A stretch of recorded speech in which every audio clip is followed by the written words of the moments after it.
This is the Android Smart Projector, and I have it set up right now, and it's displaying against a wall, and I have it very close to the wall, so the picture is obviously very small. The further away that you move, the larger the picture grows. So if you move it very close, the picture gets very small. You move it back. Of course, it does need to be, whatever distance you are away, it does need to be focused, and it does have that capability.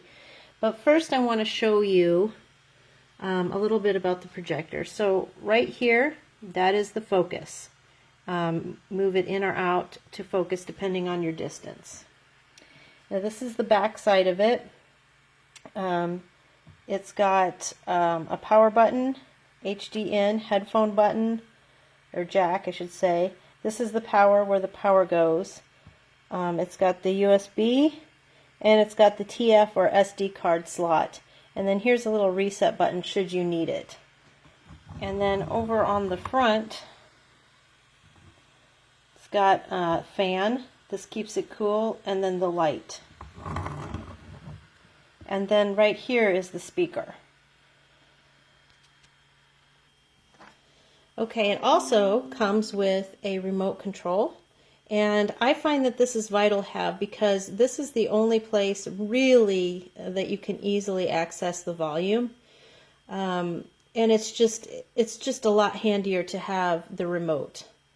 So right now I have it set up, and I'm going to, hope you can see that, it's a little far away, but this is how you scroll through the menu.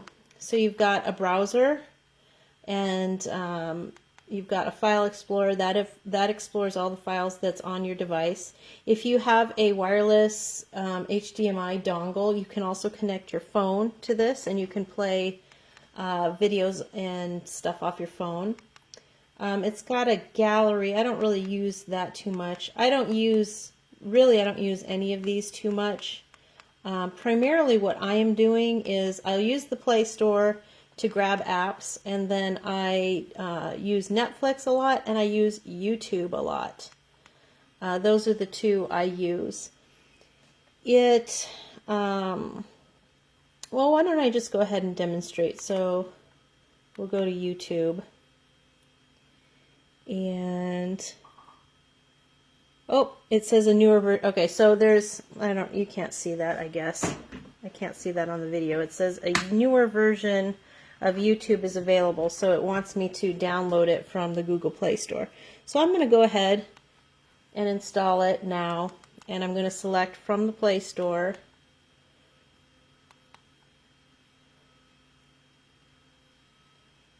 Okay, I've got the app updated, and so now I'm on YouTube. I just realized because I'm recording this as a video, I can't probably play any of the YouTube videos for you because they're copyrighted. So you can, I'll just show you that all the YouTube videos in the world that you could want are on here. It will play all of them. It has the sound from the actual projector, so you don't have to hook up extra speakers unless you really want to. I'm not sure why you would go to that hassle. But there's what YouTube looks like. And you can also, Netflix is the other big one that I use quite a bit. So there it's loading. And so it's just like Netflix on your computer, just like Netflix on your phone. Everything is right there, and I'm not sure if I will be able to play any of these for you because probably copyright issues. So what I'm going to do is there is a video that comes on the projector itself, and I'm going to play that for you so I don't get in trouble for copyright violations. So I'm going to press the home button, and it takes me back to home, and I'm going to scroll up, and I believe it's in gallery. Yep, there it is. So I'm going to take my phone camera off the tripod, and I'm going to hold it a little bit closer so you can actually see the video play a little better, and then you'll also hear the video quality. So let's select it. And let's hit play.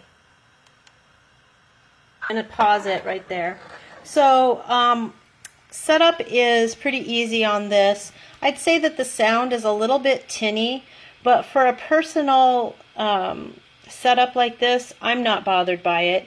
I actually like to use it in bed. I lay in bed and I project it on the ceiling, and it works fabulously for that. The picture is still crystal clear at that distance for me, and it's good for sharing videos like that. My husband and I can lay in bed and watch the same video, and it's big and nice, and we can hear it just fine. Setting up, when you're setting up, like for instance, your Netflix account, you have to obviously log in. That's a little tedious with this system because there's no keyboard. I suppose if you wanted to, you could try to set up a keyboard and sync it with the USB or use the USB. I'm not sure if that's possible, but it seems likely. But it does take a little bit to set up these things. However, once they're set up, they're good to go, and you don't have to worry about it any longer. The device has the fan that's running constantly, but it's not so loud as to be annoying. And although it does heat up, it doesn't heat up, it's not uncomfortably hot. Let's just say you can hold it into your hand and it doesn't burn you like some other projectors do.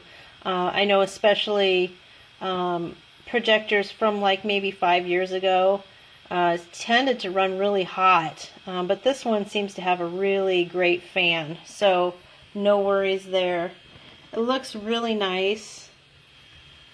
I love all the functionality of it. It is very easy to set up out of the box. I mean, it comes with directions obviously, but I did not have to read them at all.